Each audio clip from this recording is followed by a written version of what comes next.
And you are listening to another edition of Blewetts Blitz. Sorry that it's been so long. I think it's been a good 3 weeks since I've been on last. As you guys know, had my daughter, so it was a little bit busy getting all that taken care of.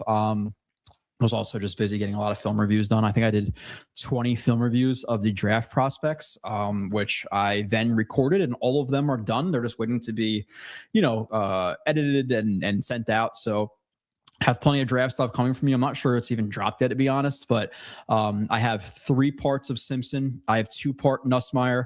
I have I can read the reviews really quickly while the chat fills up a little bit. Simpson 3 parts: Lemon, Styles, Bain, Reese, Tate, Bailey, Downs, Tyson, Folk, Boston, Woods, Concepcion, Love, McDonald, CJ Allen,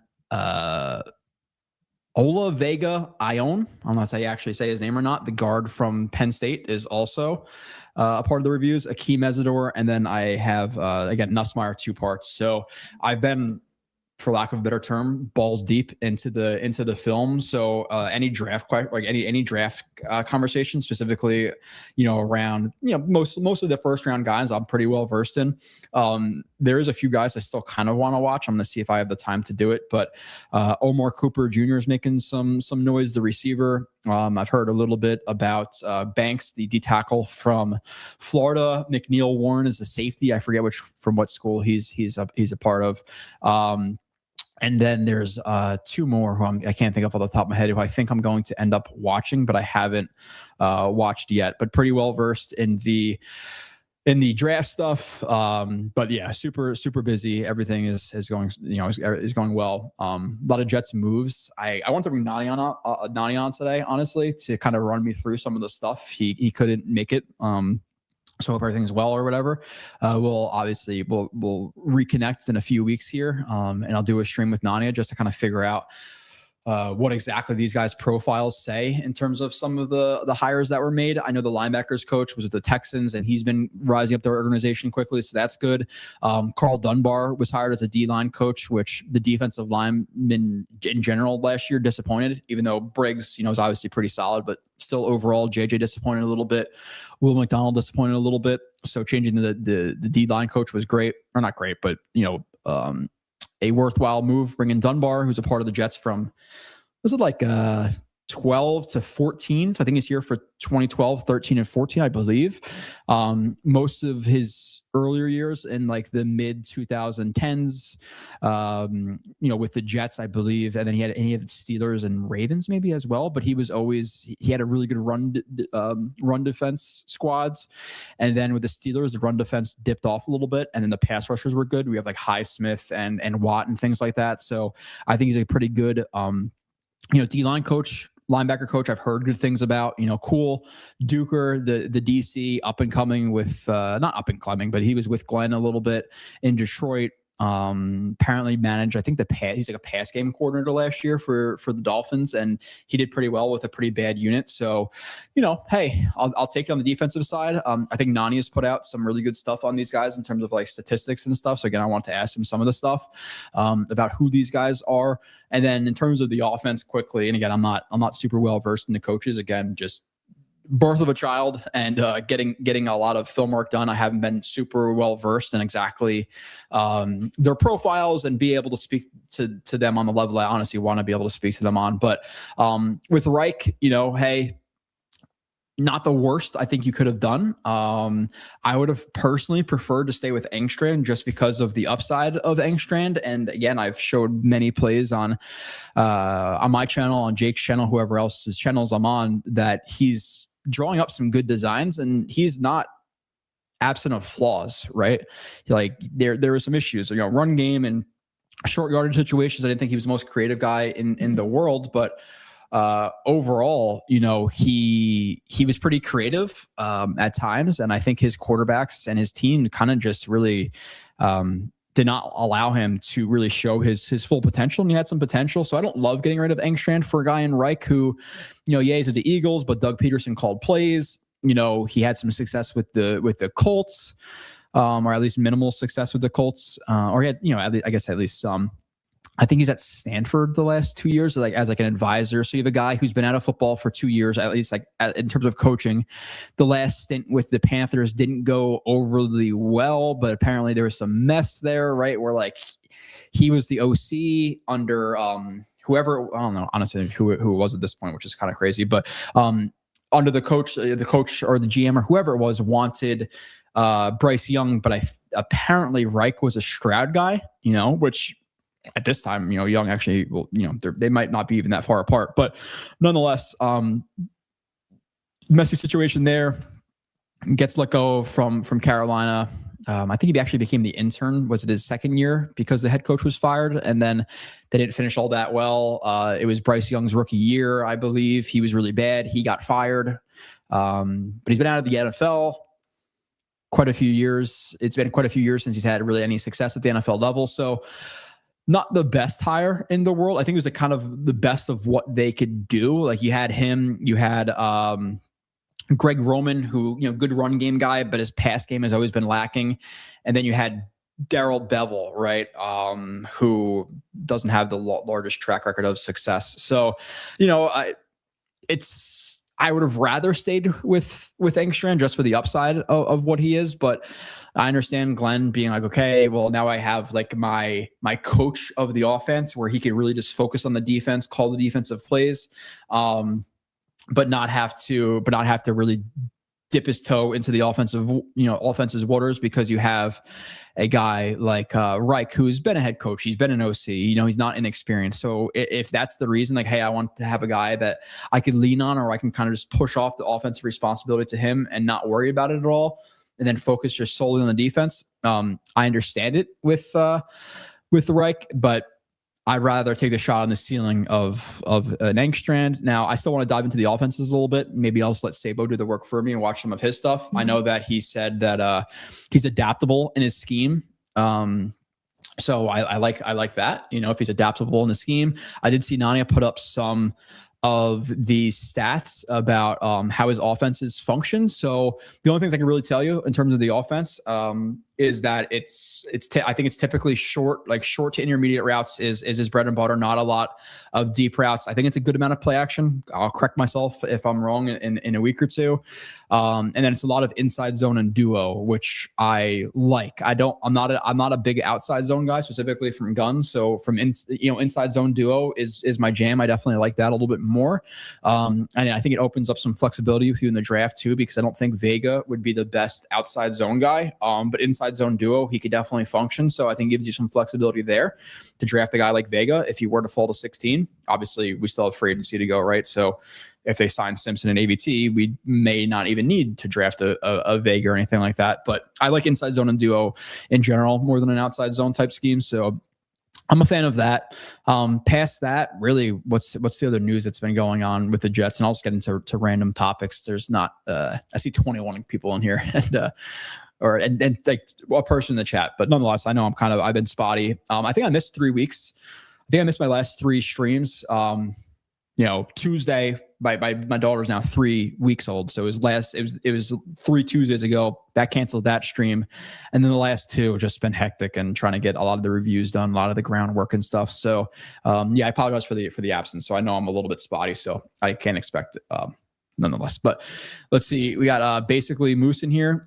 Despite a dysfunctional start to the coaching search, I think how the staff filled out was better than anyone expected. Yeah, I think relative to expectations, once Engstrand was fired, and I was seeing names like, Greg Roman or, Bevell, like I was hoping for a Reich out of those guys. So I'm happy with what they were left. But for me, again, I wouldn't have personally moved off of Engstrand, because it's not like I think Reich's floor is so much higher than Engstrand, because we saw how bad the Carolina offense was. Now, obviously dysfunctional, but still, that was one of the worst offenses in the league. So his floor is one of the worst offenses in the league. Now, obviously we can start comparing the 2021 or 2 Panthers, whatever it was, to the Jets, and the Jets probably have a better offensive line and whatever else it may be.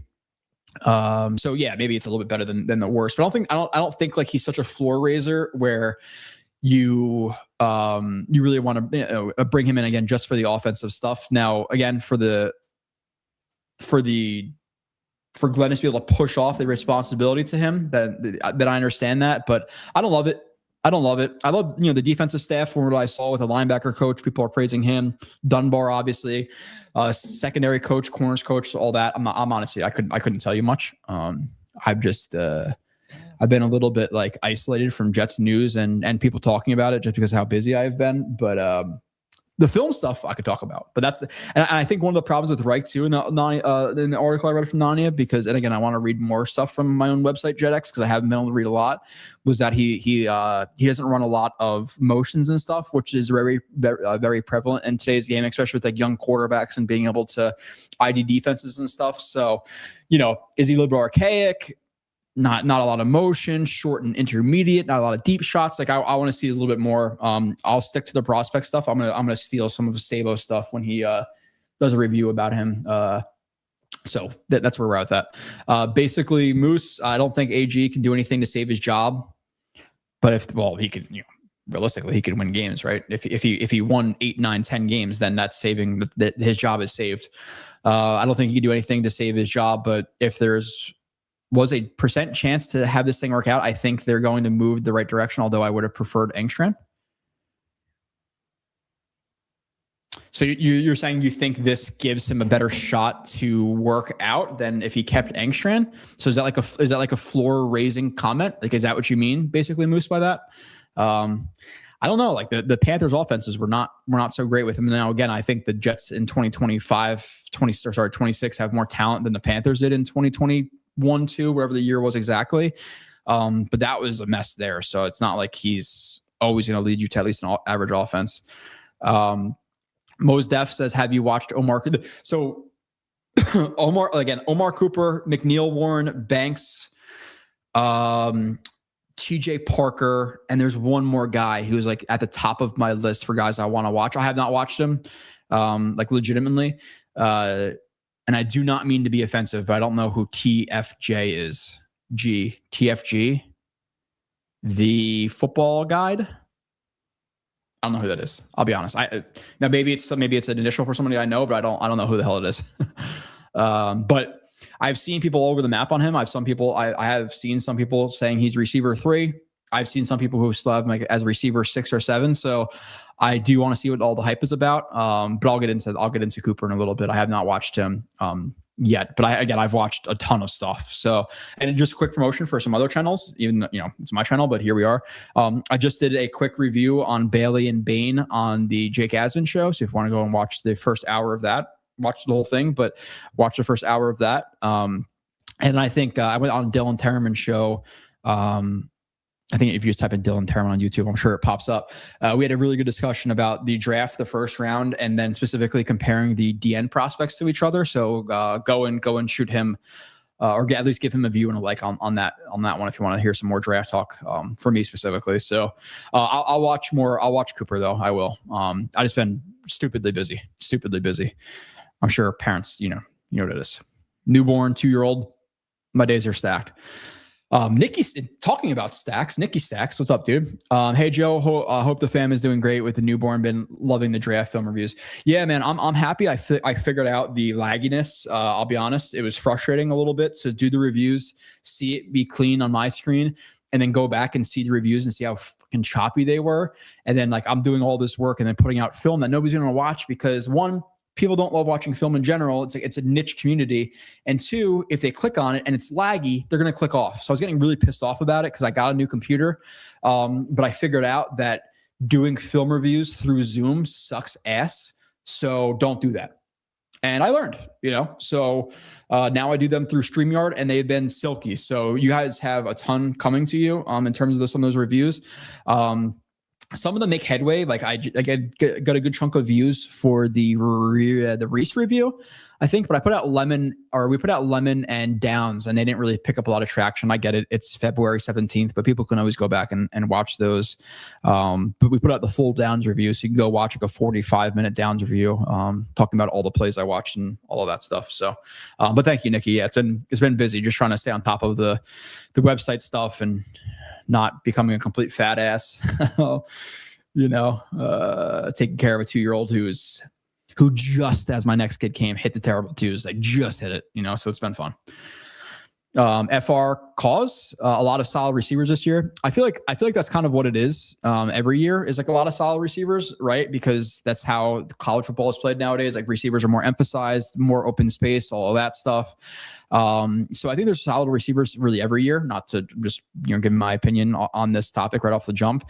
Now, the question is there a receiver at 16 that I'm very comfortable with? Truly, there's not. There's not a lot of players at 16 I'm comfortable with anyway. Like if you really kind of look at like my personal big board, like guys who will be available at 16 are probably going to be like Mesidor, Allen, Woods, Falk, McDonald type guys. And while I like some of them specifically, or I like them like each for like specific traits, or I like some upside, I think in most drafts, those guys are late first, early second round grades, where in this draft, I think there's really only 9 or 10 like true first rounders. And how do I quantify that? I can't. It's honestly a feel thing, which you're gonna say, oh my God, you're crazy. It's a feel thing. Like I don't grade people. I don't have a grading system or anything like that. It's more by feel and watching a lot of guys. Like, yeah, this guy for like a first round grade, it means this guy's a first rounder in mostly any draft. Like that's kind of how I quantify it when I watch these guys. I don't have like, okay, his Ben gets a 9 out of 10. I don't do that personally. Credit the guys who do. I just don't do that. I don't chart. But with that being said, like really past, and I'll give you my top guys in no specific order. Like Bain, Bailey, Reese, the receivers, Tate, Lemon, Down, Style, Vega. Past that, like I think a lot of these guys are late first, early second in many drafts. So like at 16, again, you're looking at like Allen, Woods, Falk, McDonald. So like I don't love it. And then in receivers, I think you're probably looking at like Concepcion or Tyson maybe there. I would be okay with Concepcion. And I'd even be okay with Tyson because of the bet on upside, but I don't love either one of those guys at 16 either. Like based on how the board falls, they would be okay picks for me. And just understanding this draft is not great, they would be fine. But I'm not going to be, celebrating for Tyson at 16. That's just me personally, or Concepcion at 16, which by the way, I do have Concepcion as my receiver 3 and 9th overall on my big board. And Tyson is my receiver 4 and 10th on my big board. So they're very close. If Tyson comes out with a pretty clean medical bill from the combine, they'll probably move above a Concepcion. It's just somewhere in the 40% of contested catch rate, right? So he's not even 50%. So it's not even a 50-50 ball with him. And I think one of his largest problems with contested catches, and I showed it in the short review that will be coming out, a lot of times he kind of tries to, you guys watch like USA Basketball with Vince Carter, in early 2000s, where he kind of jumps over the 7-foot white dude, puts his head or puts his hand on his shoulder and his head on, or his nuts on the dude's head and dunks over him. He kind of does that. He kind of does that similar type of thing, not putting nuts on the dude's head, but like he tries to leap off of the guy with one hand and then catch it with the other hand, and it doesn't work as consistently as he wants it to. Now, those were only 3 contested catch opportunities I saw in the games I watched, and there's probably more, but that was 3 examples of it. Or there were 3 examples of it in the review. And to me, I didn't love his contested catch ability with him doing that. I didn't love the nuance from route to route that he has. I think he has some nuance, but he didn't have as much nuance as guys like Lemon and Tate to me. And then on top of that, you have the PCL, MCL, ACL injury, I think, and then which has held him out multiple games. I think he's played about half of his college games. So now you're starting to stack it up where it's like, okay, I don't like the nuance. I don't like him as a route runner. Let's say it's just overall route running, which when people say that, there's so many things encompassed in the route running that, okay, route running is way too broad for me, but I'm going to use it. Not as good of a route runner as those guys. Injuries, contested catch rate is way below those guys. Like, to me, it's Lemon and Tate, large gap, Concepcion, Tyson. We'll see about Omar Cooper. And then, Lemon, Tate, gap, large gap, Concepcion, Tyson, large gap, Boston is where I'm at right now. So those are the 5 guys I've watched. So I'm just trying to kind of go off on topics right here because I'm trying to work. The chat's filling up again. Okay, so I appreciate you guys throwing some questions in here. But yeah, so I'm second, third round. I'm sure there's some guys, but at 16, I actually don't love the receivers this year. That's where I took that one. Basically, most people rise and fall, but all the guys all the guys everyone seems to mock us with pick 16 seems like they're going to be gone by then. Who are realistic names that you like that have a good chance to still be there? Yeah, that's so. That's probably the problem, right? Like a lot of these mock drafts, it's like Lemon at 16. And to me right now, and I don't have Mendoza and Simpson on my board, just because that's not how I built my board. Lemon is my third overall player in this draft. Like, not based on how good they are at my position, at their position. I basically took my big board and said who I would be the happiest with at 2 and went down the list. So Lemon's my third highest player on the board right now. So do I think he's going to be there at 16? I unequivocally do not. So I would say, like, realistically for the mock drafts I've been seeing for who I would be happiest with at 16, I'm not going to say Lemon is there. Can I say Styles? But I don't think Styles is going to be there realistically. So I'm trying to, again, into my thinking. I would say Styles, but I don't think he's there. Vega depends on what they do in free agency. But my next couple of guys are like Vega, Concepcion, Tyson, Mesidor would be like my guys. I would say at the 16th pick that I'd be hoping for. And I would say Styles, like Gap, Vega, Gap, and then it's Concepcion, Tyson, Gap, Mesidor. And I think Mesidor right now, and I'd have to watch more of the DNs in the draft to really, say this concretely. But Mesidor is the second best pass rushing DN in the draft as of right now, February 17th. I could change my opinion if I watch more guys, but Mesidor is the second best pass rusher. Problem is he's battled a decent amount of foot injuries and he's 25 years old. So that concerns you. So I think, like, realistically, Styles, Vega, Concepcion, Tyson would be guys like I would be hoping for in that 16 range who are kind of realistic. That's where I would go. Ryan Rivera, what's up, dude? Number 2 pick as of today, and I don't think it's changing. I don't think it can change unless he has a horrific combine, or I don't think there's enough in the combine to change it, like raw numbers. Now, if it comes out that he beat his girlfriend, obviously different. If it comes out that he's a degenerative disc in his back, different story, right? But, like, assuming everything is normal, somewhat normal, I don't think I'm going to change on this. And it's Arvell Reese right now is my number 2 pick. Again, go watch the Dylan show, because I think he did a good job of asking questions and kind of steering me for where he wanted the topics to go. So I give him credit. Go watch that. We really get into the nitty gritty of these guys for the most part. So for me, simply, it's that Reese has the highest ceiling in both the run game and the pass game as a number 2 pick. And I'll say that if he was to play full-time edge this year, let's say he went back to Ohio State said, you're going to play full-time edge this year. And it's a projection. It is no doubt a projection, but it's how I feel about him. If you're going to rush the passer 90% of the time as an edge rusher, we want you to go from 242, 243 to 250, 255.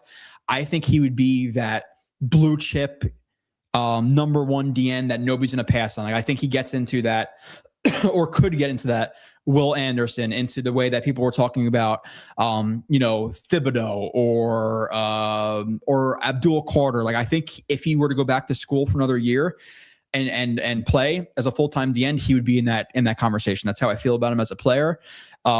Freakish athleticism in terms of bend, in terms of burst. He's the strongest guy I've ever seen at 242 pounds, 35-inch arms. Buffalo Jets fan had a stat about it like a month ago or whatever it was on Twitter, but it's like he rushed the passer as a D-end on like 86 true dropbacks that the quarterbacks had. So, like, not RPO or, quick hitters or things like that. He had on 86 rush attempts, I think he had like 16 to 18 pressures, 4 sacks.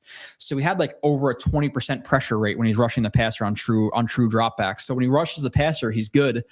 Or he's very effective. He just didn't do it a lot. Now he has a ways to go as a rusher in terms of like stacking moves and variety of moves and bull rushes and, setting up the bull rush or whatever it may be. But he has he's very high upside as a pass rusher. And then as a run defender, like, a lot of people think the game is just ISO, inside zone, running up the gut plays, but a lot of the game nowadays is like quarterbacks rolling out of the pocket and read option and pin and pulls and sweeps and end arounds, jet sweeps, screens. So, like, you could diagnose and do a lot in the run game as a D-end in today's NFL. Like, think about when we play the Dolphins, like how horizontal they are versus vertical. So Reese can make a really big impact in the run game as an edge setter, but like specifically in space where, like, let's just say it's a jet sweep, right? and obviously this doesn't happen a lot in a game, whatever, 2, 3, 4 times, whatever, like those type of like jet sweeps, end arounds. On a jet sweep, would you rather have Ruben Bain or Orville Reese working against a guy in space? It's Orville Reese 10 times out of 10 in space.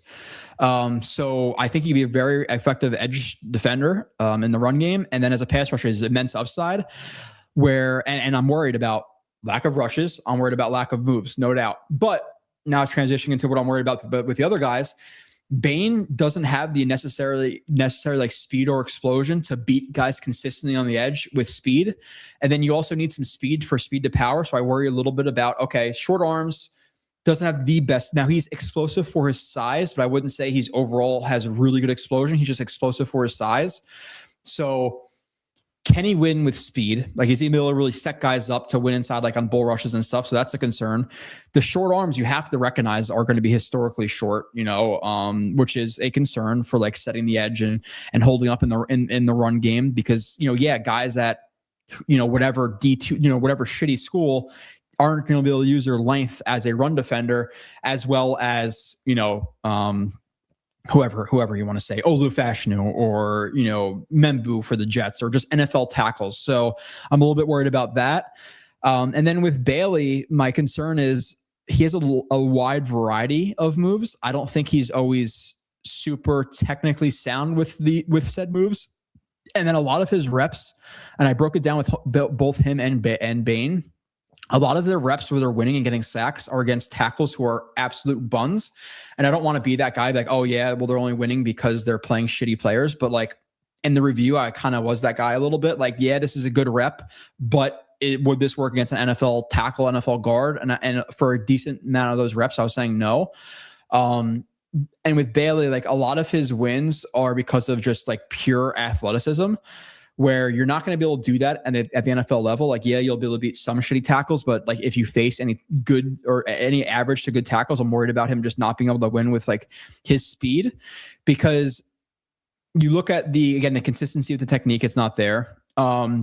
He doesn't have the best bend in the world. He's a little bit boxy. So like, and people are going to, I saw it in Jake's chat, like, oh, he's on a freaks list. You're saying he's not a freak. He is a freak. He's a freak in terms of his explosion. And specifically with me, his secondary explosion, which it's so for me, I think he is very good. I think he's a very good first step. I think his second and third step are what really separate him. I think his first step is very good. Second and third secondary explosion are the elite part of the explosion with him. I would like to see him in the NFL level play in more 3 and 4 point stances. I think out of a 2 point stance, he's not the most explosive. Like he's explosive, but not as explosive as he would be at a 3 or 4 point stance. So yeah, I went in many different directions there, but it's Reese. It's Reese. I would consider Downs. I would consider Tate. I would consider Lemon. For me, if it's Bain or Bailey, based on my big board, I'll be a little bit disappointed, just because I think Bain has a limited ceiling as an edge rusher. Now, could he get 10 sacks in a year? Possibly, but I think Bain kind of lives in like that maybe 6 to 10.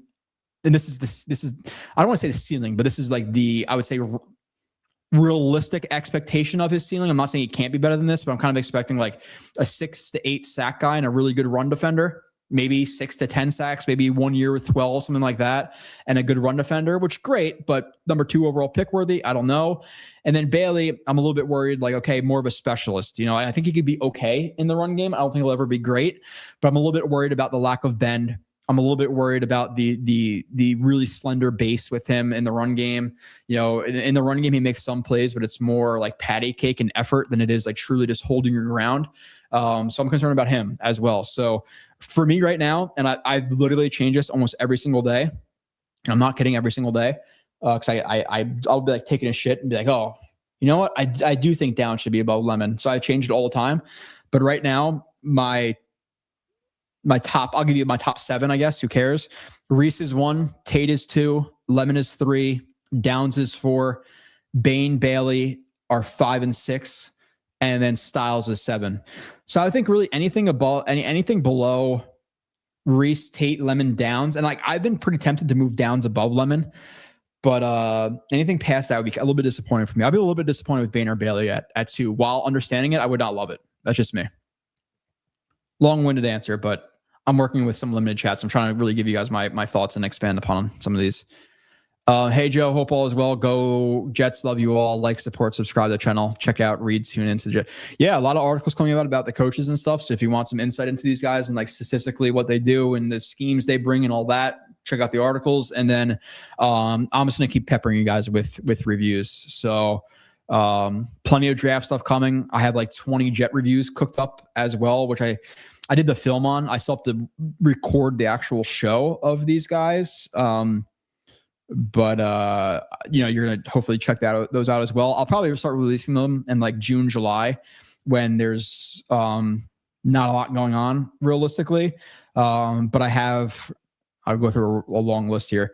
I got Brownlee, AZ Thomas, Stevens, Fashanu, Membu, Tippmann, Simpson, Taylor, Garrett Wilson, Isaiah Davis, Ruckert, JJ, McDonald, Arian Smith, Maui Noah, Malachi Moore, AD Mitchell, Mechie, Briggs, and Phillips. So I have 20 reviews coming Jets players as well.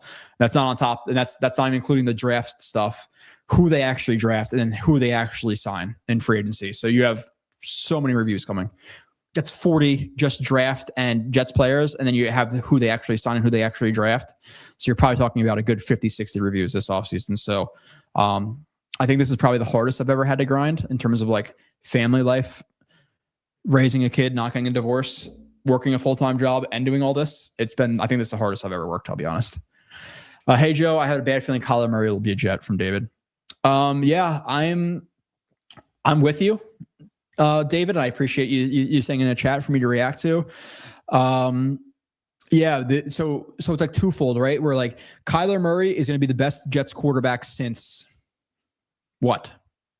If you want to say 2015 Fitz, fine. If you want to say Peddington, or Favre for 11 games, like that's what we're talking about. Like he's the best Jets quarterback in the last 10 years, most likely.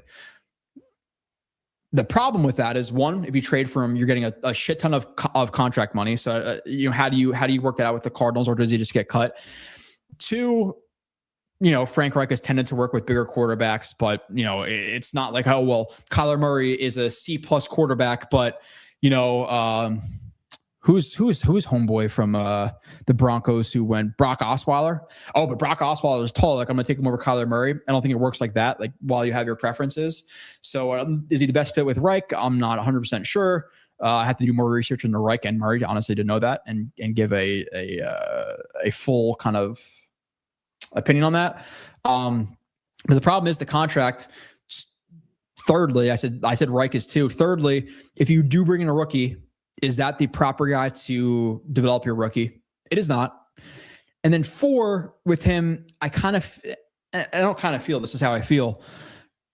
I think he kind of brings the Jets into purgatory, which I would love 8 and 9 next year because, hey, we haven't had more than 7 wins in 10 years. But with that being said, I feel like Kyler Murray is going to consistently get you from like 7 to 9 wins, maybe 10. Maybe you sneak into the wild card, you win a game in the playoffs, you get bounced in the divisional round. I feel like he's just purgatory where you're not good enough to actually win anything meaningful, but you're not bad enough to get a top 10 pick with Kyler Murray. So large contract for purgatory, bad mentor for everything you've kind of heard about him with the clauses in the contract, having to study film. I don't love it. I I rather go Kirk Cousins for me than Kyler Murray. I get it would be exciting, and there'd be some games where he rolls out of the pocket, dodges 3 tackles, and then throws a 50-yard bomb. That'll be exciting. I just don't think he's actually good enough to win anything meaningful. That's my biggest problem with him, plus the injuries, plus the fit, plus the mentorness, how good of a mentor he is, however you want to say that. So, Tony Lee, love the Reese film review on Torn between him and Bailey at 2. Every time I watch Bailey, his speed really stands out to me. Am I wrong for liking? I don't think anybody's wrong for liking Bailey at 2. My concern is the way I don't think the technique is consistently there with Bailey. And my problem is the speed really stands out, and it will stand out at the NFL level. But in college, and I showed it in his review, and you'll see it if you watch the full review, which $3 a month. It's $3 a month for more plays and the breakdown at the end where I do the list of strengths and weaknesses that I have. But you'll see it in the review if you do watch it, Tony Lee, which if you're asking questions, hopefully you go and actually watch the review. He beats some the speed stands out because some of the tackles that these guys are getting sacks against are absolute booty cheeks and they just move really slow. So like, yeah, he gets the sack versus some scrub from, whatever, Northwestern or USC or whatever it is. Whereas that same play going to work against a guy like, again, let's just say Membu for the Jets' sake, probably not. So I feel like with him, he relies, or not even relies, because he has a wide variety of moves. He wins a lot with his speed, but I'm not so sure he's going to be able to convert that speed to power at the NFL level, because I don't think people have to be really concerned about the power. So they're just going to set on the speed all day with him. And I don't think he's refined enough or strong enough to necessarily take advantage of NFL tackles. So I don't like Bailey as much. If you like him at 2, because, hey, he produced a ton, a lot of pressures, 14 sacks, whatever it is, fine. My only argument is I don't love the fit in terms of if they are a 4-3, whatever. If they're a 3-4, I think you kind of have to trade Will McDonald because they're going to be in the same role. I do think he could be better in the run game than Will McDonald because he's stronger. He has more want to in the run game. I just think his pass rushing right now is a little bit overrated. I think it's the best in the class. I do think it's overrated, though, because you can't just beat NFL tackles with speed, And I can show you sets of guys who are like, they just move so goddamn slow and he explodes. And it's like, yeah, of course you're going to get past that guy. Frederick Weiss, Team France, Vinsanity, Dunkface. Oh, there you go, Ryan Rivera. Frederick Weiss. Vince Carter is my favorite player of all time. And I'm a Nets fan, right? And I already really liked him, playing with the Raptors. He was in Like Mike, right? And then he comes to the Nets and dominates. His first shot as a Net, if I'm not mistaken, I'm like 99% sure of this. He checks into a game against the Detroit Pistons, probably in like the mid first, second, whatever quarter it was, and he gets the ball and he chucks the ball up from like midway between the 3-point line and center court, and he drilled it. And Vince Carter is one of he is my all-time favorite. Second, UX second, AI. I think AI is my second favorite player of all time. I just love that dude. I could talk early 2000s basketball all day. Like players just throwing out random players. I love the early 2000s basketball. Basketball was my first love, and then it turned into what it is today. And I strayed away. I can't watch guys taking 5 steps, not dribbling the ball from center court and dunking the ball, and then it not be called a travel or a double dribble. I can't. So I loved early, Ben Wallace and, Garnett and whoever else. AI, Dwayne Wade. FR says, I think we can get a solid guy in the second round if they don't draft him at 16. You're talking about a receiver? Yeah, I'm sure. Like you have Boston, you have Brazel, you have Cooper, you have Jacoby Lane, you have some like names there. Now I can go and watch these guys and say absolutely not, I hate them. But yeah, there's always going to be receivers. Receiver at 16, I'm a little bit lukewarm on because I do think Tyson goes. So maybe it's Concepcion. I don't know. The injuries scare me off, but at 16 for sure. For Tyson, it depends, right? Like if they come back and they say, hey, his leg is jacked, like a J.E. Jahi type draft report, where it's like, hey, this dude's got like 3 or 4 years left and he's done, then obviously no. But if it comes back and it's like, yeah, all normal injuries, he'll be fine, then yeah, 16 for sure. The upside is the highest of all the receivers. Like he has the highest upside out of all the receivers I've evaluated this year, but you can't just go on upside, Mose Def said, seemed like Geno will either be cut by the Raiders or they will absorb his salary and trade him for a late pick. I think the Jets should be in on that. I don't know, man. Like Geno seemed a little bit immature with the Jets, and I saw like videos of him like flipping off Raiders fans and stuff. Like, do you really want Geno back? Like, I get it. Listen, we're talking about names like Marcus Mariota and trading a pick for a guy who's done nothing but put up decent film in the preseason in Tanner McKee, just like Christian Hackenberg did, so I don't understand the Tanner McKee stuff. So like the options are limited. So do you have to consider a Geno Smith? Yes. Do I think he comes back to the Jets? Probably. I don't think it happens. I'd rather Kirk Cousins than Geno Smith. Again, Geno's kind of purgatory-ish range. Like I think Kyler Murray's a better player, but while Murray might get you 9 wins, Geno might get you 6 or 7, and you're just not bad enough to take a quarterback. He's not necessarily the answer. I'd rather not. Boston is the guy I didn't want to like because I saw a lot of people mocking the Jets at 16. He's kind of a beast. So I'll be frank here, FR, and go watch the review when it comes out. I'm not a Boston guy. Boston at 44. Okay, we're having a conversation about it. At 16, I would be appalled. I'll be honest. Just based on my watching of him, I've watched 17 guys non-quarterback, and then I've watched so let's see, I've watched 17 non-quarterback. Then you got Simpson, Moore, Nussmeier, Chambliss, and Mendoza. So I've watched 22 guys. He was easily my 22nd out of 22. I did not love Boston. Now, maybe it was a 5-game sample size I watched, but I didn't see anything that really stood out to me. Oh, I didn't see this. T. Rivera, I appreciate you, dude. Gifting 5 memberships. I can't see who they went to exactly. We'll work the memberships exactly what they do. Maybe the membership should be something where you could watch you can actually. That is a way, I'm pretty sure, T. Rivera. So you gifted memberships. Now those people, whoever those 5 people are, can now watch the full reviews. And even if you don't want to watch the full review, if you're just like, I don't give a fuck about the full review, I can't focus for 45 minutes, which is, I don't blame you. Go to the end and at least listen to the list of strengths and weaknesses. I kind of do like a roundabout summarization or summary of these guys, not summarization, summary of these guys. And I talk about lists of strengths and weaknesses. So the 5 people that you just did that for, hopefully they appreciate it, but thanks, dude. Thank you, Rivera. I think people are just scared to draft Reese because we are the Jets and good things don't happen to us. We probably lucked into something with being able to draft Reese. Again, if Reese were to go back to Ohio State, play a full year of D-end and gain 10 pounds, he's no doubt about it, the number 1 edge in this draft, in my opinion. That's how I feel about him, just with the upside.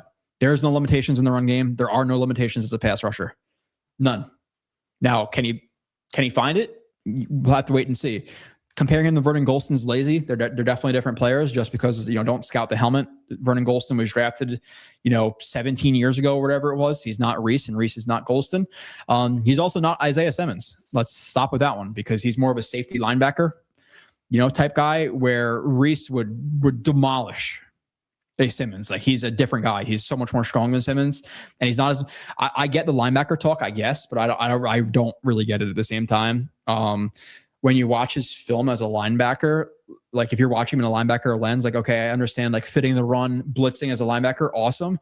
But you start to talk about him in coverage, which a linebacker has to do plenty of. He's not good. So why do we want to play him at linebacker? Because he can make more of an impact in the run game, playing A gap, B gap, exchanging with guys as a stand-up linebacker, more so than as a D end. Like, I think you can make a just as big of an impact as a D end in the run game. So what are the reasons for linebacker? I don't understand it. I don't. Now, can you use him in linebacker, like quasi linebacker roles, but in a run defense or blitzing way? Like, yeah, you could have him blitzing the A gap, like standing up and blitzing the A gap or setting the edge, or like blitzing as a linebacker through the C gap as you send your D end through the B gap. Like, yeah, you can move him around a little bit, but I don't see the upside as a linebacker in terms of like coverage because he's tight for a linebacker in terms of coverage. Like you don't want to ask him to be doing that. He covers grass. So are the reasons that people want him as a linebacker for run defense reasons? Like I legitimately don't understand the linebacker stuff with him. I would play him at full-time D end. There's a few reps a game where, yeah, he lines up against a tight end or a running back, or he spies the quarterback, or he stands up and blitzes through the A gap, or, whatever it may be. He has like a wall assignment where basically he's just looking to the passing strength and basically hip checking anybody within 5 yards. Like, yeah, he could do things like that, but you want Reese, linebacker, D end, playing with everything in front of him. Coverage, matching guys, zone dropping, not his game. So as a linebacker, you're going to be asked to do that, for lack of being able to think of a number off the top of my head. Let's just say 50% of the time as a linebacker, you're going to be in coverage. That's not where Reese succeeds. So unless he's a stand-up linebacker and you blitz him every single play, then yeah, fine linebacker. But I'm calling bullshit on the linebacker stuff with him. I really am. He's a D end to me. By the way, and other people be like, oh, you're sipping out of a Cardinals cup. It's a Cardinals Jets cup. All right. So relax. It's like my thing. Every time I go to a stadium, I grab a souvenir cup and here we are. Before some ass was like, he's a Cardinals fan. Why would I be doing this if I'm not a Jets fan? Let's be real. Congrats on the newborn. Hope nothing but help it. Yeah, everything's great right now. Kids scare the shit of me with the stuff you're referencing, which I hope never happens to me. But yeah, I think I'm done. I'm out. 2 and out. I'm done with this. Done worrying. I'd grab Grounds at 2, not sexy, but it's a sure hit from the Freedom House. Again, I change my big board on a daily basis. I legitimately do. Downs just the other day, like 2 days ago, was my number 2 player in the draft. Now, this is not based on how good they are at their position. It's basically, this guy is drafted at 2. How good or happy do you feel about it? That's my big board. Downs is now my 4th player. He was my 2nd the other day. I would be okay with it. I would be, because people will say, oh, well, you need to grab a D end, need a D end, you need a D end. So my question would be, and I've said this on multiple streams now, but this is my stream, so I'm going to say it for my stream, but let's live in a world where there's no Bain, there's no Reese, there's no Bailey, right? So there's nobody that anybody feels is worth number 2 overall pick. Are we then elevating Mesidor and Keldrick Falk as the number 2 pick because you got to take a D end? You know what I'm saying? So like, what's the cutoff point there? Because for me, I have Downs a good bit above a Bain and a Bailey for me. So I would take Downs at 2 over Bain or Bailey. I would take Reese over Downs just because of the positional importance. But Down is the best player in the draft, just at his position. So at number 2, the thing you have to factor in is like contracts, right? And like what these guys are paid. So you draft a safety, you draft a linebacker, you draft a running back that high in the draft. They're already making like upper tier of what those positions make at the NFL level. So you're already paying them like a good starter or mid-level starter.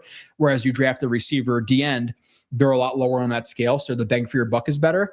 But I have Downs so much above, so at least a good chunk above a Bailey and a Bain, where I would be okay with him over those guys at 2. Now he's 4th on my big board for the Jets, but at 2 I would not be mad. Now, transparently with me with Downs, I wanted to see, and I did the full review. You guys can go check it out, especially the 5 new members. I wanted to see more reps of him in man coverage against slot receivers. And I want to see more reps of him as a single high safety. I want to see the range a little bit more and breaking on stuff. I didn't see a ton of those reps in the 5 games I've watched. So I'm holding myself back on like generational type talk with him until I see that type of stuff. But if not generational, he's damn close to it. Like he is a very, very, very good football player. So I'll be okay with Downs. I'd be okay with Downs. I'd be a little bit disappointed. I definitely rather have Reese or Tate there. I think it's an argument with him and Lemon. But I don't know, dude. He was number 2 on my board the other day, so I can't even say definitely Tate above him. But I would take Reese above him. But I wouldn't hate it. I would not hate it. Made it to 1 live, best out there for Jets content. Keep it the good work. Yeah, I'm sorry, Rich. I'm sorry, everybody who tunes in every stream. Again, I didn't do a stream in 3 weeks. It's just trying to get film done, daughter, etc. It was just so crazy. So I'm a little bit like tuned out on some of the information about the Jets, like what's been going on, any shit in the media, coaches. I gave like a general recap at the beginning, but I want to delve more into that stuff. But I apologize for the slight hiatus. It's obviously excusable, right? Basically, Moose, would you consider taking any of the top corners at 16 if the bigger name guys are gone? Yeah, like listen, if the corner who's there is an A+, overall prospect, and then you have Peter Woods as a B-, like do you want to force it? No, like you take the corner. For me, where I stand in this draft, because I am worried about what does fall to 16, I'm taking 44, I'm packaging with 16, and I'm moving up. That's what I'm doing in this draft. As soon as only one is available of like those guys at the bottom of my my board. How do I want to say this? As soon as like my top 8 or 9 guys are gone or starting to go, that's where I'm trading up. So like Reese goes, Tate goes, Lemon goes, Bain, Bailey goes. And then it's like, Downs and Styles there. I'm trading up and I'm getting one of Downs, Styles, or Lemon. Me personally, let's say they moved up to 8. Ideally, you trade up and you grab a Lemon and he's there. If not Lemon, trade up for Downs. If it's not Downs, trade up for Styles. Like that's where I'm at. Because the fall off after Reese, Tate, Lemon, Downs, Bain, Bailey, Styles, to me is pretty drastic. Like I would be okay with Vega at 16, Concepcion, Tyson, Mesidor, but I wouldn't be in love with it. Where I am willing to stack 44 and 16 and trade up for hopefully Lemon. But Lemon Downs or Styles would be perfect trade up guys for me. I don't love 16, man. It's gonna be Mesidor, Woods, Falk, McDonald. All right. Like I'll take it, but in many drafts, those guys are 2nd round picks, in my opinion. FR, I usually don't say this with the Jets. I don't think we can miss at 2 this year. Hopefully, you don't think we can miss. Like they definitely, are like, okay, well, my follow-up question to that, FR, if you're still in the chat, would be, who are you assuming would be who is the range of picks there then? Like, if it's Reese Downs, you're saying like can't miss guys? Because I think you can miss with a Bailey. I think you can miss with a Bane. I think you can miss with a Reese. You can miss with a Downs. You can really miss with anybody. Again, Bailey and Bane they just don't feel worthy the second overall pick. Now, I get it. It's not a great draft, but Reese does to me. Like, he has that freakishness to him. So T Rivera, I appreciate it, dude. 25 memberships and $20. So you're sending some money. So I definitely appreciate you for your appreciation. Hey Joe, give me your first 5 picks in this draft. Also, if you were to trade 44, what would be your ideal compensation? And last but not least, who's your free agent priority for the Jets this season in your estimate? Okay, so my first 5 picks in the draft. Are you saying like Jets picks? Okay, I need you to follow up on this one. Let me pull up my phone. Are you talking about Jets picks or like the top 5 of the draft, like how it's going to go down? Like Raiders, Jets, Cardinals, Browns? Is that what you're talking about? Because I need to know before I do that. And then if I was to trade 44, if you were to trade 44, what would your ideal compensation? If I was to trade 44, what would your ideal compensation? I'm not sure how to take like trading 44 for what up in the draft. That's how I'll take that. And again, follow up with me because I want to know what you mean about first 5 picks and then the talk about 44. I think you talk about like where you can trade up with 44. Is that what you're talking about? I think on the draft value chart, it gets you to about 8 in this year's draft. Now, do you maybe have to package a little bit more because teams are thinking the same way, right? Like they're going to be like, okay, well, why did the Jets want to trade up? And let's say there's 10 draft, like first round prospects in this draft. There's gonna be teams who are gonna be like, yeah, I love 44, but there's only like 10 first round guys in this draft. So do I really want to trade down? So it might cost you 44 and a 5th or a 4th or something like that. But I think they get to about 8, 9 with 44, maybe 10. And then who's my free agent priority for the Jets this season? I think Linderbaum is going to be signed. I think there's a lot of talk about like Pittman and Pierce right now, but if you're the Colts, why are you going to let guys walk if you just kind of load it up to like make your run with Sauce? Like you don't want to trade for a Sauce and then lose your number 1 receiver. So I don't think those guys will be an option. Again, Linderbaum is gone. And maybe this is just because of for sake of familiarity, but like guys I'm thinking about are like JFM as your D end. I would like a Cameron Curl at safety. I think Brisker's a safety as well, who's going to be available. So I would say those guys, but really I haven't done a ton of research into who's going to be available in free agency. I don't really think there's a big name. Now, if Linderbaum's available, Jets have money, build an elite offensive line, go balls to the wall for Linderbaum. But I'm kind of feeling like I want them to round out the defense a little bit in free agency with like at least a safety, an Anzalone, and gives you some more flexibility in the draft. But I need to know what you meant by the trade 44 thing. Yeah, I'm not sure what you meant by that. And the first 5 picks, let's see, NFL draft order. Let me just do this, actually. Let me just do something on my side. Sorry for. I'm just gonna do a mock draft on my side now. Who are the top 5 picks this year? We got Jets, Raiders, Browns, Cardinals. Who? I'm just gonna select all the teams. You hear me clicking 1,000 times. All right. How did the first picks go down? Raiders, Mendoza, Jets, Reese, Cardinals. What do they need? They need offensive line help. They don't have anybody opposite of Harrison. I'm gonna go Tate for the Cardinals.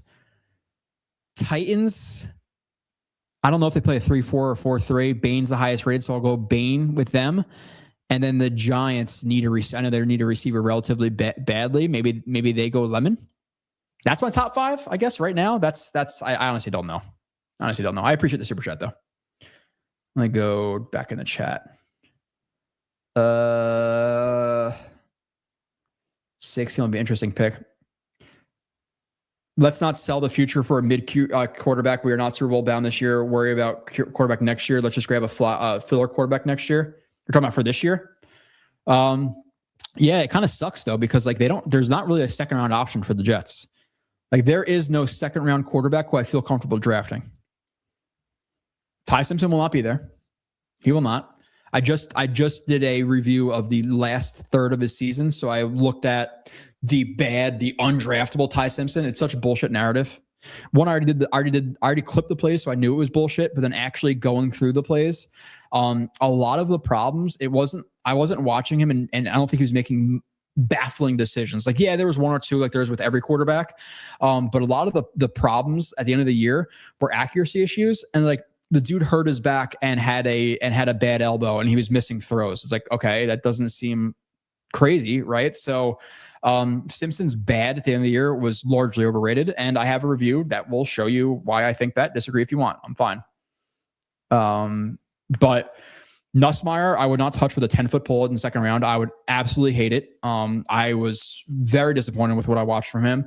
And Chambliss is going back to Ole Miss, unless there's another appeal they can do. I don't know. But I don't think there's a guy worth the second round pick. So we're talking like a Drew Lohr, talking about a Nussmeier, fine.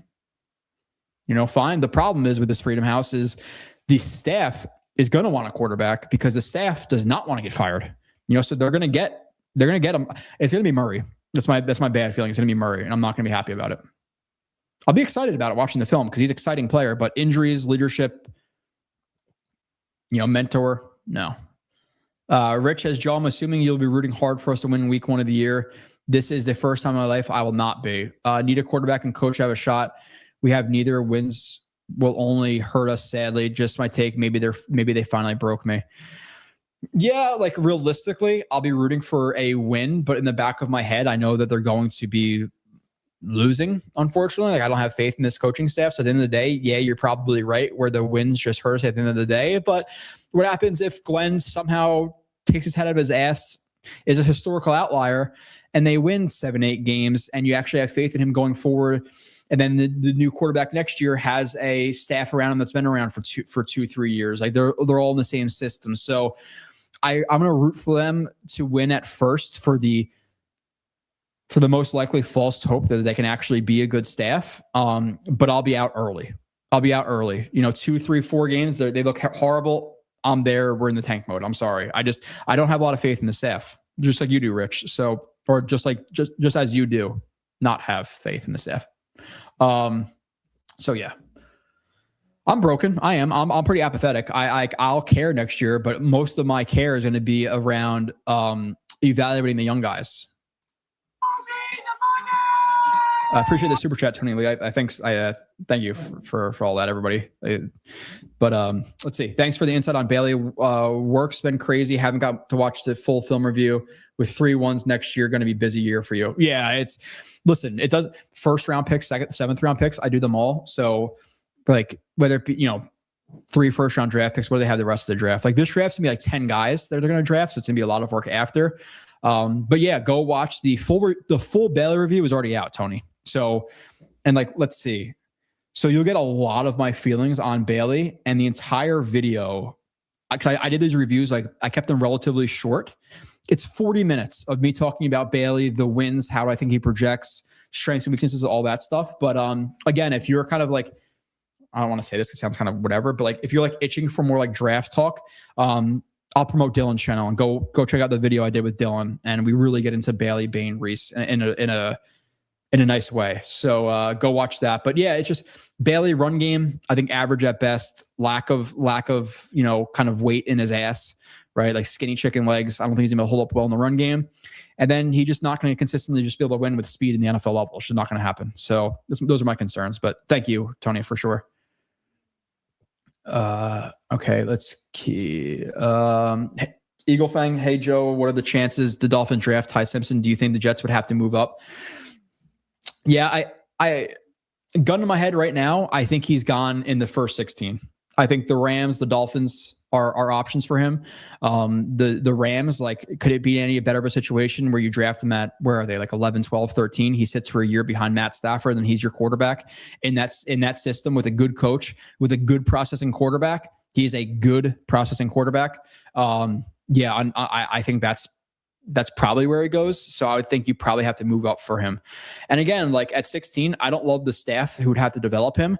But we're talking about as prospects, Simpson versus Woods or Mesidor. Like, okay, yeah, I get it. Like, sign me up for Ty Simpson, but the staff, it's the staff. And I broke down 124 plays of Simpson. So like, I hate the arguments of people who, and it happens in here all the time, but like, oh, he sucks, but giving no context to why you think he sucks. Like, even, I think this is even shallow. Oh, he sucks because his accuracy. Like, okay, at least that's something for me to grab onto. We can have a discussion, but just saying, oh, he sucks is not a discussion point. So I won't really entertain it, but I would love for people to go back and actually watch the review and say, no, I think you're wrong about him because of this, because I show 125 plays of why I think he's better than people think he is, basically, and a lot of it has to do with subpar offensive line, subpar receivers, not as good of a situation, injuries, like, yeah. But if your concern with Simpson is age, size, lack of starts, and those are non-negotiables for you, then okay, fine. But if you're going to go purely based on what they did on film this year, and you're telling me it's Mendoza, Simpson, you're on crack to me. You're on crack. That's just that's how I feel. So I think they have to move up for Simpson. It got in my head. Floor, maybe like Steelers in the 20s, something like that. I know you're against Ty Simpson at 16. I'm not necessarily against Ty Simpson at 16. I'm against the staff developing a quarterback, but I'm not against Simpson. Not because sorry. I interrupted you. Not because you don't like him, but because our staff won't be able to develop him. But I personally take a risk if Styles' top 3 receivers and edges are gone. Yeah, dude. Like, I think in my big board, like, once you start getting into like Concepcion, Tyson, Mesidor, Allen, you draft Simpson, I'm completely fine with it. I like Simpson as a prospect. I do. And all those reviews will be out there with 124, 125 plays. But I also did like 30-minute shorter reviews where I give you a good 10 to 20 plays to chew on. And I show you. I literally just did the Simpson review the other day where I did the last third of the season. And a lot of it was accuracy. There was like one bad almost pick against Oklahoma, maybe. I forget. The Johnsons will never be contenders as long as that idiot Johnson owns the team. You're most likely right, but with that being said, is it impossible? Like, they were contenders with Rex under Woody, so it's possible that they make the right hire. It's just going to be blind. It's just going to be like a shot in the dark because they're not football guys. They don't know who to speak to. They're enticed by rah shit, which doesn't work in today's NFL really. So it's going to have to be a shot in the dark for them to be successful. But I don't think it's impossible because they've been close before, right? Right, like, simply that's what it is. But yeah, most likely not because they're idiots. I would love to see them trade for Jacoby from Light Grenade. Brissett, who has worked with Reich before, but if they're getting rid of Kyler, will they trade it? Yeah, I'm with you, Light Grenade. That's where I'm at. If they're getting rid of Kyler, why are they getting rid of Brissett? I think they most likely keep Brissett, but right now, like, I think those are the top 2 of my power rankings for like who I think feel will be the Jets quarterback next year, and it's Cousins and Brissett. With how good the rest of the Jets offensive roster projects, seems like any competent quarterback play would put us in the purgatory. Yeah. Cousins may even get them 6-7 wins, but the staff may be so bad that they don't. But yeah. Isaiah Simmons is nowhere near as physical as Reed. It's a stupid comparison, like Grenade, or as powerful. They're not even similar players nearly. It's not even remotely close. Reese is a savage as a just prototype. Like, you build him in a lab. That's what he is. I think Brissett would be a good bridge. Me too. Freedom House, but I don't think he's going to be here. Joey Mascaro, I have that same cup, Jets Cardinals 2016 with Larry Legend on it. Yeah. This was Cup 6. And like you said, October, I don't know if it's backwards too, I think. But yeah, it is. October 17th, 2016, I was there. And it sucked. It was like 27-3 or whatever the score was. So, yeah, not a fun game. Dom C, what's up, dude? Project Prospect _NFL. Did you change? I think you changed that. Right? That's Dom. I think that's Dom. Looks like Dom. Smells like Dom. Downs playing single high, getting his Alabama film. Yeah, well, And thank you for pointing it out, because I will if I want to go back and watch it. So if the Jets draft him, I'll watch his entirety of his last season, and then if I need more single high stuff from him, I'll definitely tap into Alabama. But I appreciate the insight. Would you make the Godfather offer to Oakland? No. This doesn't sound crazy. Doesn't sound crazy, which I'm fine with. I do not mind going against the grain. I wouldn't trade one first round pick to move up and get Mendoza. Yeah, no, not doing it. I don't love Mendoza like other people do.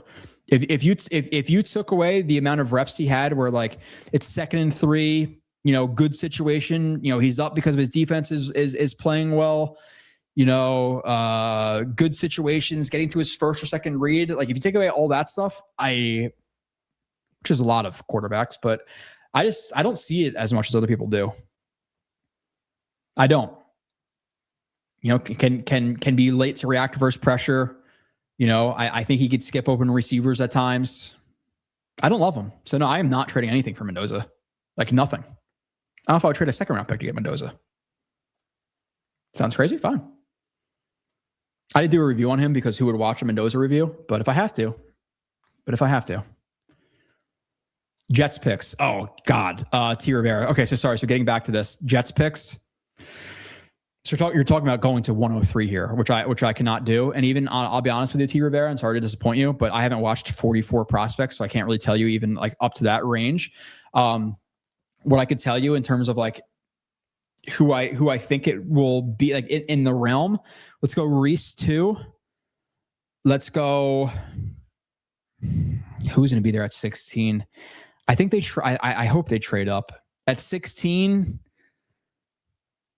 Man, Woods, Allen, Woods or Allen at 16. At 33, it's going to be a Cooper or like a Boston, and then at 44, it's a safety. But I can't speak to the draft that well yet, so I'm sorry to disappoint you. But I won't just give opinions like that unless I actually know, which I think you guys know at this point. But I appreciate the super chat. Okay, sorry, I'm going down a little bit. Godfather offer from Ryan. Yeah, no. Based on, okay, so again, this isn't considering size. This isn't considering starts. This isn't considering anything. I think Simpson's film this year is better than Mendoza's. Crickets. Expected it. It's fine. Not everybody has to be lock. And it's what happens. There's a narrative that gets out there. Everybody's going to follow the herd because it's the easiest thing to do, but I didn't love Mendoza on film this year. Now, size, lack of injuries, starts, age. Okay. I understand the number one overall pick stuff. I do. Purely based on film, considering nothing else, Simpson would be above him. What are your thoughts on trading for Mac Jones? No. He's elevated right now because he's in a very good system with a Hall of Fame level head coach. He comes to a bad system with a bad coach with an unknown as OC. He's going to suck. And he's a dickhead on top of it. Dude's kicking nuts and twisting balls. Absolutely not. I want nothing to do with Mac Jones. What would it cost? I don't know. 3rd, 4th round pick. I don't want to sniff Mac Jones. No, thank you. I think it would be good with Reese, Bailey, Bain, or Downs. I think they're all pretty good prospects. I like Reese and Downs the most. Yeah, I'm Reese and Downs. Bailey or Bain, I'd be a little bit disappointed with. Again, I don't love them. Linderbaum is gone. Oh, what, did he just get tagged or something? Oh, the franchise tag thing opened today. Is he gone like when you said this chat? He probably is. That's probably what happened. He probably just got tagged. Similar to last year where the options were looking like Membu, McMillan, Warren from the Colts. Yeah, McMillan went like 4 or 5 or whatever. Mekhi Beck didn't lay off the pizza. Yeah, the guy who was just criticizing David Portnoy for running. He said like lay off the pizza, and then he like quote tweeted said, "Oh, he needs to lay off the pizza" or something like that. I'm like, Becton, you're the last person to talk about food affecting your athleticism. Yoshi says Kyler would be the death knell for me. Yes, but like he'd be fun. He'd be fun to watch. But yeah, I'm with you. For the reasons I said. Yeah, Kyler would probably. Yeah, I'm with you. Freedom House. Coaching is probably they're gonna want to get wins. You legit, man. Thank you, Turf Dome. Appreciate that. People just don't know ball, Joe. Ty is too small, too slow, and can't read defense. Okay, so too small. Okay, fine. If that's your argument. He's 6'1", 6'2". He's like an inch shorter than Aaron Rodgers. So too small. Throw about size. Okay, maybe like weight. Too slow. Are you saying Mendoza's too slow because he's faster than Mendoza, way faster than Mendoza, and can't read defenses is total horseshit. Straight up, it's horseshit. That's just not true. He makes so many good anticipation throws and reading defenses throws. It's incredible. So don't give me that because I'll pull up plays of him gliding through his reads, and I'm going to do that now. He said he can't read defenses, so let's do that. I'll squish that narrative and maybe one play. Where am I at? I know it's like get through reads because I just did it the other day. Let me just change this order just so we can squash some stupid narratives. Yeah, I'm gonna find it.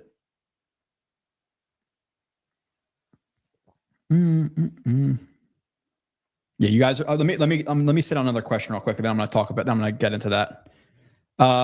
Big up, Joe. What's up, chat? What's up, Curly? The timing on those two comments. In my opinion, Mendoza is much more likely to be a bust than Simpson. Like much more likely. I can see him struggling, dude. Like he's not gonna have a great run game with the Raiders, and his receivers not gonna. His receivers had the most ridiculous contested catches this year, like ridiculous. So this is what I'm gonna do. I'm just gonna share my entire screen. I have like max of like 20, 30 more minutes. My wife's gonna kill me. I don't want to be that guy, but like bath time, bedtime, that's the time you need to help out the wife. Let's see.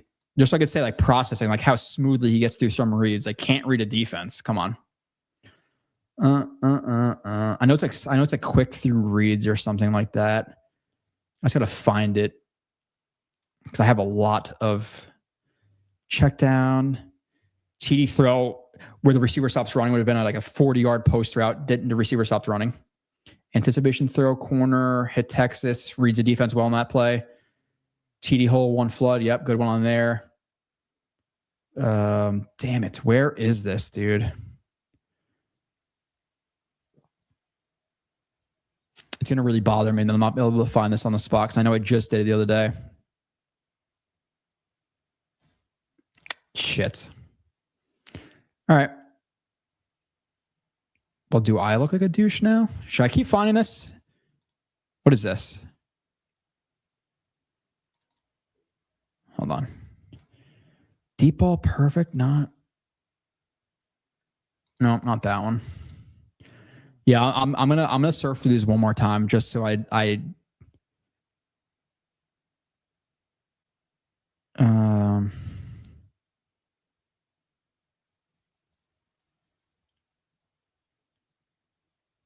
absurd touchdown anticipation throw. I don't know, man. Shit, that really annoys me. Oh, get through reads. Is this the one? I remember like get through reads.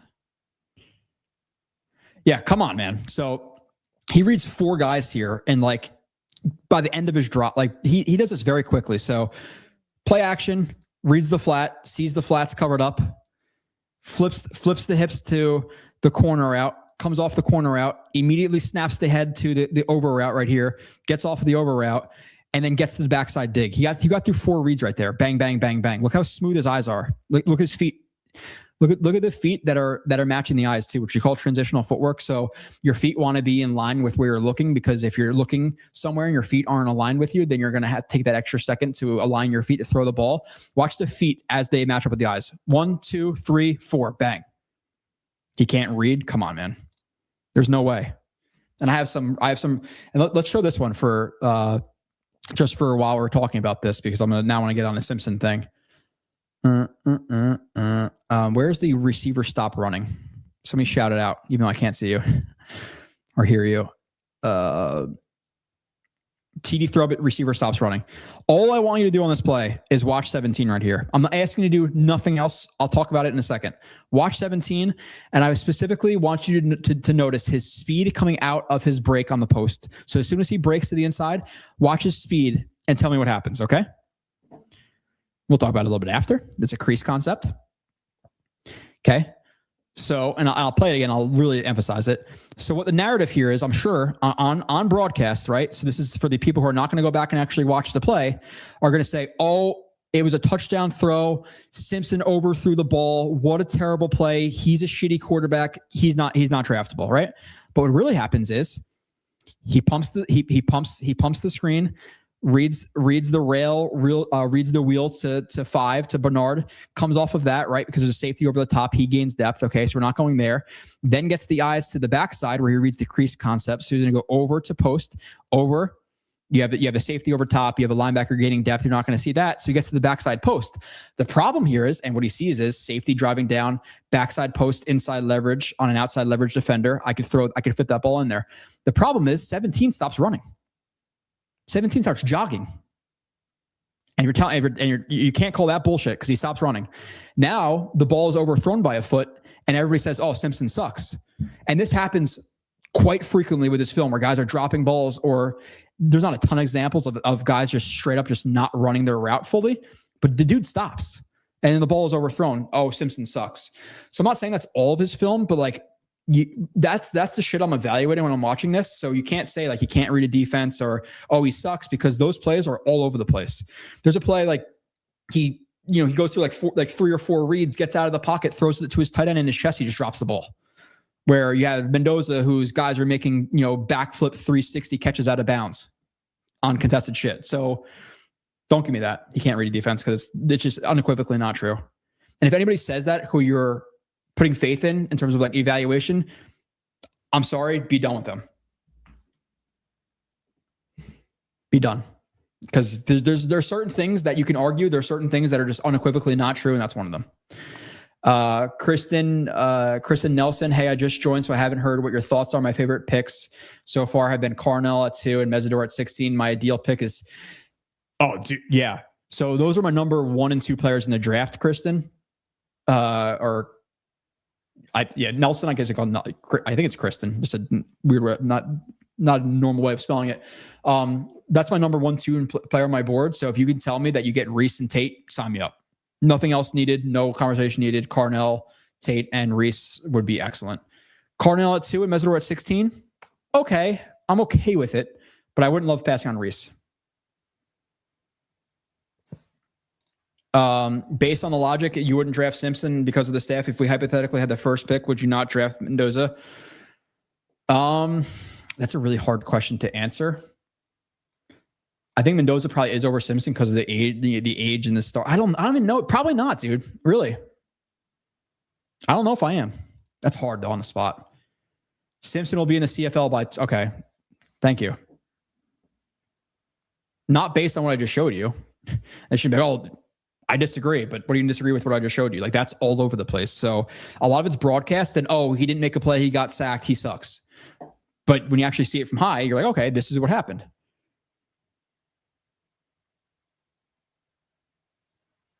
I guess the Heisman again, you're just arguing like points, but not actual not actually film. If you think he went 6-0 with a shitbox team, okay. The conversation could end. You didn't watch him. His team was amazing. His coaching was amazing. He was consistently in 2nd and 3s and shot situations, and the defense was really, really good and put him in good spots. He had like a 3% drop rate this year. His receivers caught everything contested. He was always in good situations because of his coach. He was in an amazing situation, Mendoza. Amazing. If you put Mendoza at Oregon or in Alabama, I don't know if he's the number 1 overall pick. It's really how I feel. So whatever. Yeah, Mac Jones. Fuck that guy. I think Simpson just needs more reps. I would take him at 16. Even if I'm worried about the lack of start size with Simpson, but if you're saying he's a bad quarterback because he can't process, just no. Love a piece. Let's be honest here. So where does the Ty Simpson hate come from? If you just watch that play I just showed, which I don't know if this is pre or post, the play I just showed of him missing the post route, that's where the hate comes from. The hate comes from Alabama lost. He didn't put up stats. That means he's bad. That's where it comes from. But they're not going to do full like evals and look at drops and situations and lack of running game and offensive line pressure and all that stuff. It comes from he lose, he bad. He lose, he bad. That's what it is. It's okay, Joe. Bowers is a bust. I know he can't adjust. He's too small. So you're taking the Bowers shot. He was like 5th on my draft board, super fan. So don't be an idiot. You're just reaching out because I don't agree with you. I had Bowers over Fashanu. When I said Bowers could be good, I didn't see enough evidence of contested catches. So never say he was a bust. He was like my 5th overall player. So let's stop being a douche. I could out-douche you any day of the week. I do it with people who are way douchier than you. Like, I deal with some of the shittiest people. Like, okay. Again, I think he's like 5th on my board that year. But yeah, I hate Bowers. He's a bust. Okay.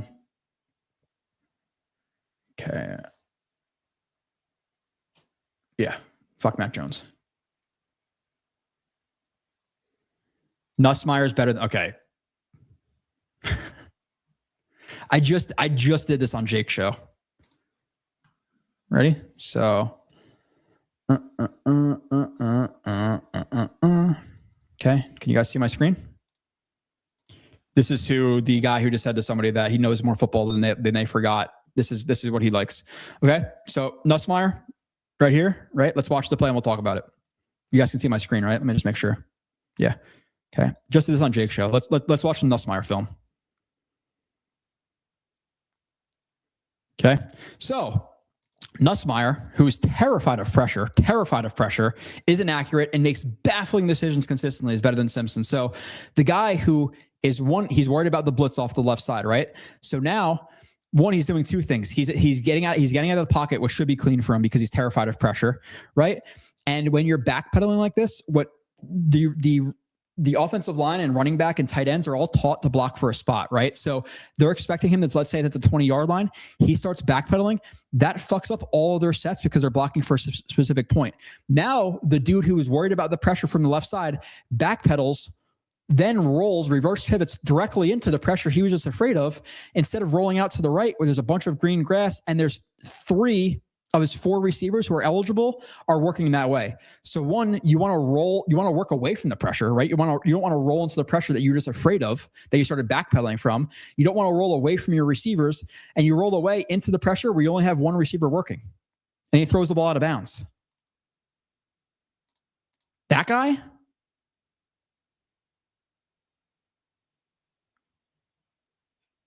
Where's the other one?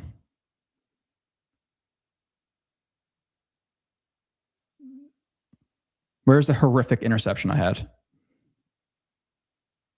Bad interception? Oh, yeah, like this one. Quarters. He just chucks the ball up. Yep. There he is.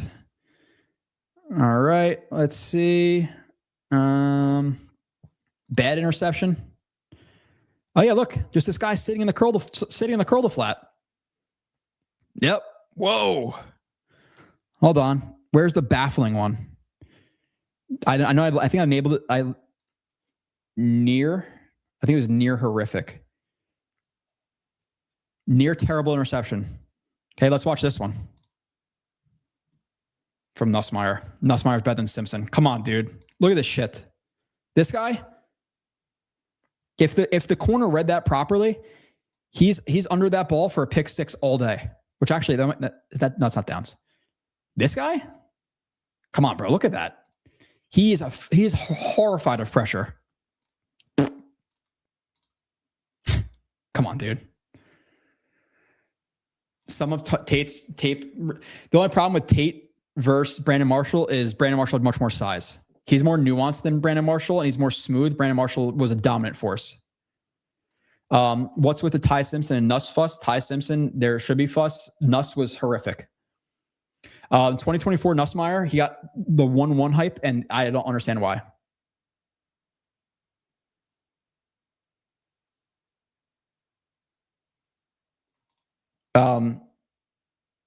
I went on the Jake Asman shed, and you said both said Bowers going to be a bust. Clip it and send it to me, or show it on stream. Because then why was he my 5th overall player in the draft? I did not say he was going to be a bust. That you're like just. I don't like to use the hard R word every once in a while. I do though. Super fan. I know you're in here all the time, but it's such a reach. I say he's the 4th or 5th best player in the draft. I asked questions if he was going to be generational. Almost like I'm doing with Downs, where I'm saying I want to see more single high reps, or I want to see more man reps. I said for Bowers, I want to see more contested catch opportunities for him to label him like truly like a star player. And that's where people get, oh, I think he's a bust from. It's just like crazy. And even if I've had calls too. I called Neal. I called Burks. Like even if I missed on Bowers, which I had him above the guy we drafted, who I liked. You know, like just crazy. And like Rich says, I give tangible evidence. Like I'm talking about things. I'm showing you plays. So you can't just say, oh, he sucks. Like take that to plenty of other streams where that would fly. But I'll keep showing plays of Nussmeier too. If you want to talk about that guy's better than Ty Simpson because you're on crack. Forgot you're a fan. He's clueless when it comes to watching. Yeah, sorry. I just had the Nussmeier thing set me off, and that he can't read. Again, if you're out on Simpson because of size, injuries, age, fine. Do not say he can't read a defense or he's slow.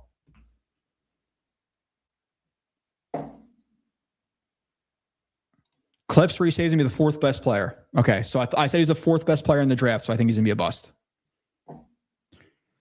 Whoa, God, dude.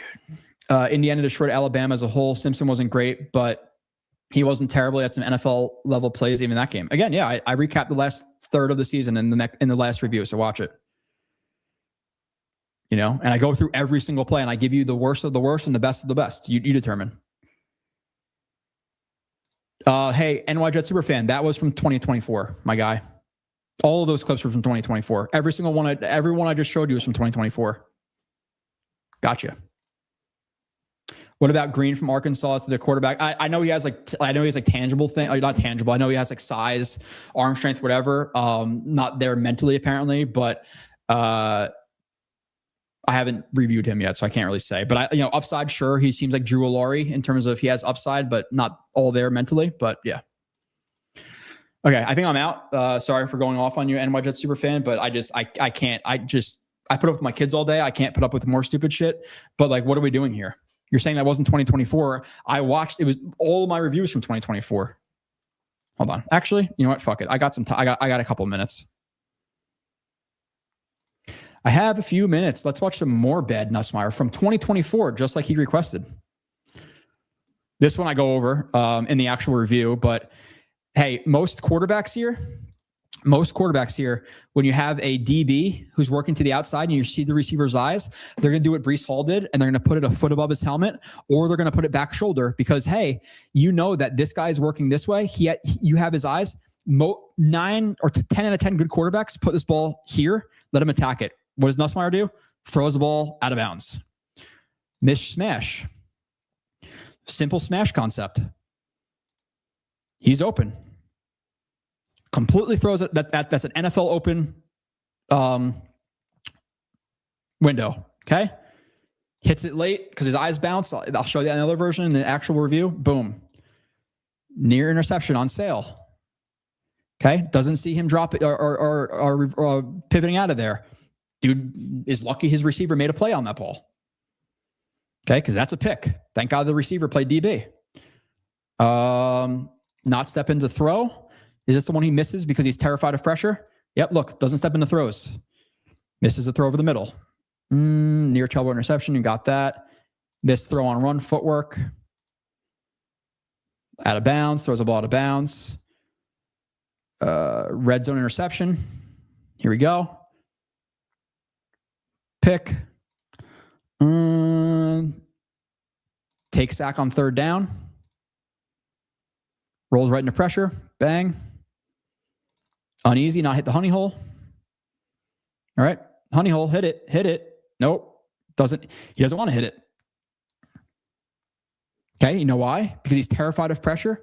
And in a clean pocket where, again, you're like, oh my God, people don't hit this. This is hit all day in the NFL. This is his first read. This is open. You fit that ball in there. But because he's terrified of pressure, he backpedals, and now he's not ready to throw the ball. He ends up scrambling instead. Overthrow deep we have. Rolled into pressure. Missed deep ball. You know, all this. This is all. These last like 7 plays are from 2025. So don't give me the shit.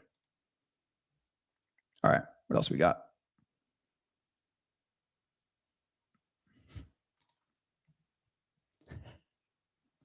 What else do I need to do, man? Like if I'm showing you tangible things, what else am I supposed to do? I didn't just try to pick 2 plays. I just showed you another 5 or 6, dude. Good show.